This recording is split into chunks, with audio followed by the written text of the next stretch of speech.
Yes, it's Oklahoma, the title song of the great old Rodgers and Hammerstein musical. It's still fresh as a prairie in flower, so what might surprise you is how long it's been around. Oklahoma opened on Broadway 50 years ago tonight, March 31st, 1943, and it changed everything for American musical theater. Celeste Holm played Ado Annie in the Broadway production, and John Raitt played Curly, the lead in the national company that first took Oklahoma on the road. Both are here to help us mark this anniversary. Good morning. Great to see you both. Good morning. You know, I was unexpectedly moved when you said that. I didn't expect to be. Really? Why? Well, you know, it's so much a part of our lives, all of us who were in it.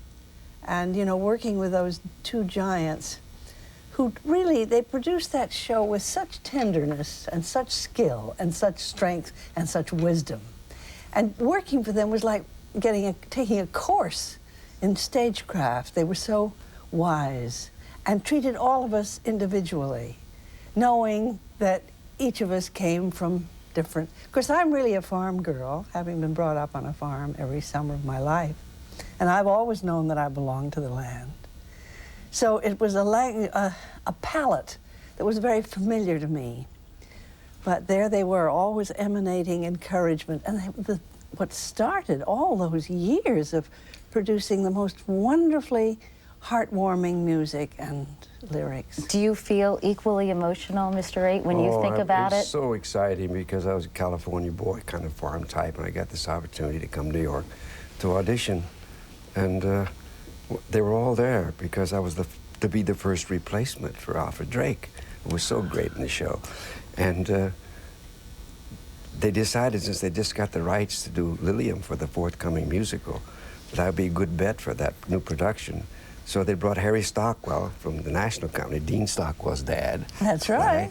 And I was shipped off to Chicago, but I saw this lady for 2 solid weeks before I went to Chicago on the stage. And then I happened to be there for the first anniversary of Oklahoma. And you remember the wonderful time when Dick... Dick conducted. Well, he dressed as Laurie and Oscar dressed as Well, that was at a party. At the party afterwards, right.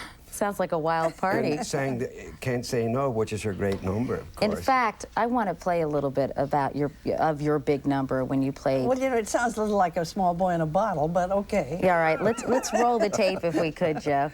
And of course, we don't have any film on it. Don't start collecting things. Like what? Give me my rose and my glove.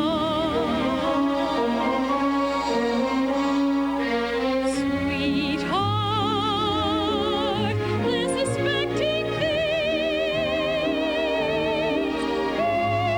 People will say we're in love. Now, we should explain that isn't you, Celeste Holm. That's Shirley Jones and Gordon McRae in the film version. But your big song in the Broadway show was I'm Just a Girl Who Can't Say No. Yes. Which was a great, great Rodgers and Hammerstein tune, wasn't it? It certainly was. Tell them about the encore. Oh, it was so wonderful. The opening night in New Haven, I was sitting in my dressing room, and I had put my lips on 3 times because my hands were shaking. So it was my first musical. But I had great confidence in the show. I just hoped that I was up to it. And so at that moment, the head of the guild, Mr. Langner, came in. And he always wore his hair in a Venetian blind. But that day, it was just sort of hanging down. And of course, it never occurred to me that anybody over 40 could be nervous. And so he said, Celeste, I hate to bother you on an opening night. And I said, but? He said, just remember the chaplainess quality of the part. I said, what? He said, well, the fact that she can't say no is a big problem to her. And I said, all the time? And he said, that's the spine of the part. And out he went, like Hamlet following his father's ghost, didn't say good luck, nothing. And at that moment, Miss Helburn came in. Oklahoma was her idea, originally. And she came in, up, up, up, we're counting on you for the comedy lift every scene you're in. Good luck. It was and a big out she went. And then the third person came in, Armina Marshall. Mrs. Langner, put her arm around me, kissed me, and said, "I think you're totally wrong for the part, but good luck."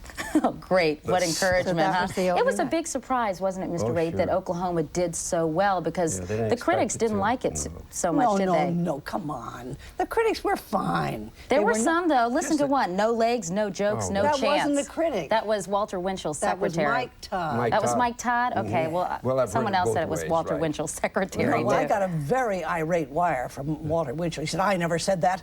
I would never have said that." Right. So, Then I love the reply from the theater guild after the open in New York saying, you know, no legs, no yeah. joke, no tickets, right? You so often read that Oklahoma really changed the face of musical theater. did. Why was that? How did it? Well, you see, it took a story, and they followed the story. It didn't have the chorus line opening as most people came, you know, 10 minutes late to a musical. It's fast. They didn't miss anything. But you missed Beautiful Morning and Sir with a Fringe on Top if you came 10 minutes late for Oklahoma. And then we put the ballet of you know, the Agnes DeMille in that progressed the story. Well, all the dances were in harmony with the story. And when Laurie sang, you know, why should a woman who's healthy and strong blubber like a baby because her man's gone away? This was in relation to the story. And so everything worked together in harmony, and that, of course, was the genius of that. And the judge scene, you know, smokehouse scene was really Sure is nice to see such a great musical commemorated with a Oh, postage that's stamp, great. isn't it? Yes, I should say. Of course, I love something I just heard the other day. Oscar thought of the word faith as a verb, not a noun. And he served everyone with his vast understanding and encouragement. And we're that certainly was his way of expressing. enjoying the I music. had the greatest encouragement from Oscar when they all came out. They'd heard that we were a great company and loved each other out in National Company. And so they came out, and typical Dick Rogers sense of humor. He said, "Everybody sit down, we got notes for you." And out he pulls a blank piece of paper, which was kind of funny. And then Oscar came over to me and said, "Well, I might as well tell you because you better hear it from the horse's mouth. If the theater guild came and said, we want to replace you with Alfred Okay. Drake, I would say no at this point." Thanks, Oh, Celeste, lovely. John, for Oh, sharing your we're being memories cut with off. us. I'm sorry, this is That's okay, TV. but we go on forever. We'll be back in a moment with more on Today after this. The Postal Service is celebrating with a new stamp. You can pick it up at any post office. And there was a big party at the Rainbow Room. They saluted Agnes DeMille. She was the original choreographer. When I take you out tonight with me. The Rodgers and Hammerstein musical opened this night on Broadway in 1943. A gala anniversary ceremony in Manhattan commemorated the classic show. A street was also dedicated to the songwriters. And even the post office gave the musical its stamp of approval by issuing a stamp. By the way, when the show opened 50 years ago, it cost $4.80 for a top seat. Can you believe that? Many a new face will please my eye. Many a new love will find me. Never have I once looked back to sigh over the romance behind me. That is good stuff. And we're delighted to have Shirley Jones join us this morning. Good morning. Good morning. What do you see when you see that? I see a little girl. Who is that little girl? Well, you know, I was telling you this earlier, going over your bio, the story of how you got the role of Laurie in Oklahoma, Rodgers and Hammerstein. Well, it's a remarkable story. It would take me, you know, all day to tell the story in depth, but my very first audition here in New York, right out of high school, 18 years old, was for the Rodgers and Hammerstein's casting director. And I went in, sang my song, and he then, in turn, canceled the rest of the auditions for everybody else, called Richard Rodgers in to hear me personally. He called Oscar Hammerstein at home to come and hear me personally. And because my pianist had to leave, I went across the street and sang the full score of Oklahoma with the City Center Orchestra. Oh. My first audition. Well, that's a great Rather story. unbelievable. That's a great story. I know. This musical was a groundbreaking musical. You've said Yes. that before. Why do you say that it Well, was? it revolutionized the American musical theater. You know, up to that point, we'd had operettas, we had had musical reviews, but this was really the first time, and these two gentlemen took a book called Green Grow the Lilacs, and they put music to it. And it was the first time that the story was furthered on by a song, you know.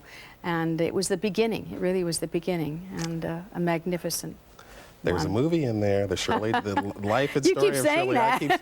After reading how everything that has come along, and I mean, Oscar winner, and just everything that you have done, it's been a Oh, charmed looks too life. easy, though, Mark. See, the charmed life, they don't want that. But when you have talent, it's easy. You're going to sing for us this morning? I am. Well, Shirley, thanks for being on the show. Thank you. Thanks for everything. Thank you. Thank you. Would you sing?